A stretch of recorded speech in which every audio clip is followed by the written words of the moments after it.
আগের দিন তোমাদের সাথে শেয়ার করেছিলাম আমরা আমাদের নববর্ষ দিনটাকে কীভাবে উদযাপন করেছি। কিন্তু নববর্ষ মানে তো শুধু বাড়িতে বসে উদযাপন নয়, নববর্ষ মানে বন্ধুবান্ধবদের সাথে দেখা করা, হই হুল্লোড়, সাংস্কৃতিক অনুষ্ঠান এবং খাওয়া দাওয়া, আর তার সাথে পাট ভাঙা নতুন জামার গন্ধ। তো এই নতুন শাড়ি পরে আমরা আমাদের এক্সটেন্ডেড ফ্যামিলি এক্কার অনুষ্ঠানে পৌঁছে গিয়েছিলাম।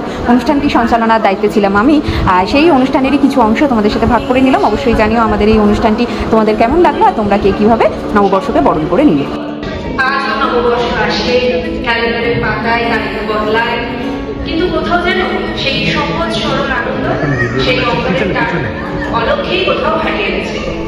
তবুও সেই স্মৃতিকে বাঁচিয়ে রাখার এক ছোট্ট প্রয়াস এই আজকের অনুষ্ঠান। নমস্কার, আমি করমিতা, আমি সৌমি। আপনাদের সকলকে জানাই নববর্ষের আন্তরিক প্রীতি ও শুভেচ্ছা। চলুন শুরু করি আজকের এই সুন্দর সন্ধ্যা। একটু হাততালি হয়ে যাক।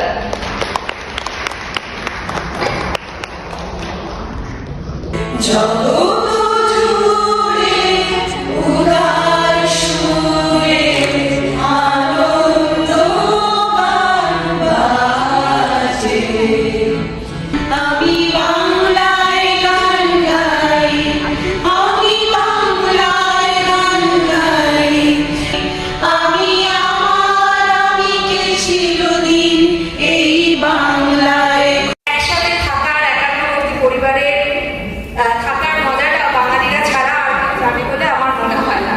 যদিও এখন আমরা ছোট ছোট ক্ষুদ্র পরিবারে থাকতে অভ্যস্ত হয়ে গেছি, তারপরেও মন সেই একান্নবর্তী পরিবারে পড়ে আছে। তার প্রমাণ আজকের এই সমবেত সঙ্গীতে সবাইকে একসাথে নিয়ে চলার অনুষ্ঠান।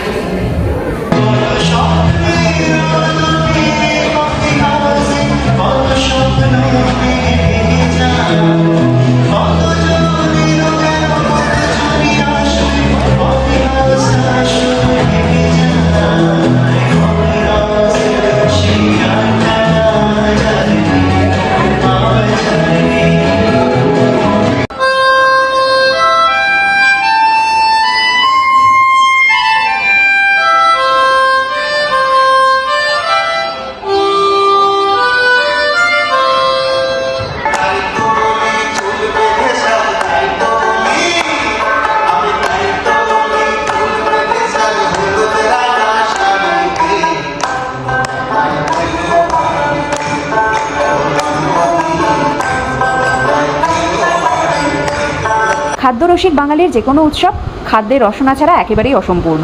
তাই সাংস্কৃতিক অনুষ্ঠানের পাশাপাশি ছিল বিপুল খাদ্যের সম্ভার।